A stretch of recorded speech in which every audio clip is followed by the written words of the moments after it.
یا اللہ دنیا میں اپنے سوا کسی کا محتاج نہ کرنا۔ اے میرے پروردگار ہم پر وہ بوجھ نہ ڈال جو ہم اٹھا نہ سکیں، ہم تیری آزمائش کے قابل نہیں، درگزر فرما۔ بنا دے مجھے بھی اپنے ان بندوں کی طرح یا رب جو سوتے ہیں تجھے یاد کر کے اور اٹھتے ہیں تیرا نام لے کر۔ گزر جائیں گے یہ دشوار گزار لمحے بھی، بس اپنا ہر معاملہ اللہ تعالیٰ کے سپرد کر دو۔ اللہ فرماتا ہے میرے بندے اگر آج تو میرے تھوڑے دیے پر راضی ہو گیا تو حشر کے دن میں تیرے تھوڑے اعمالوں پر راضی ہو جاؤں گا۔ اے اللہ جو بیمار ہیں انہیں شفا عطا فرما، جو پریشان ہیں انہیں خوشیاں عطا فرما، اور جو تیری رحمت کے طلبگار ہیں ان پر اپنی خاص رحمت فرما۔ جمعے کا دن ہے، اے مالک کن فیکن سب کی مشکلیں آسان فرما۔ یا رب ہم پر اپنی رحمتوں کے دروازے کھول دے، آمین۔ جو لوگ آج جمعے کے دن بھی اداس ہیں اللہ پاک ان کی اداسی کو خوشی میں بدل دے، آمین۔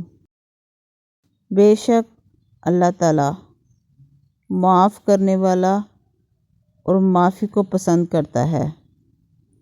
ارشاد باری تعالیٰ ہے لوگوں کو چاہیے کہ وہ درگزر کریں اور معاف کر دیں۔ کیا تم پسند نہیں کرتے کہ اللہ تعالیٰ تمہیں بخش دے؟ اور اللہ تعالیٰ بے حد بخشنے والا بہت مہربان ہے۔ لوگوں اپنے رب سے ڈرو اور اس دن کا خوف کرو جس دن باپ اور بیٹے کو کوئی نفع نہ پہنچ سکے گا اور نہ بیٹا اپنے باپ کا ذرا بھی نفع کرنے والا ہوگا۔ یاد رکھو اللہ کا وعدہ سچا ہے۔ دیکھو تمہیں دنیا کی زندگی دھوکے میں نہ ڈالے اور نہ دھوکے باز شیطان تمہیں دھوکے میں ڈال دے گا۔ اے اللہ ہم تجھ سے اس مبارک دن کی برکتیں طلب کرتے ہیں، ہماری زندگی کو تیری رضا کے مطابق بنا دے اور ہمیں نیکیوں کی راہ پر چلا دے، ہمارے دلوں کو محبت، ایمان اور تقوی سے بھر دے، آمین۔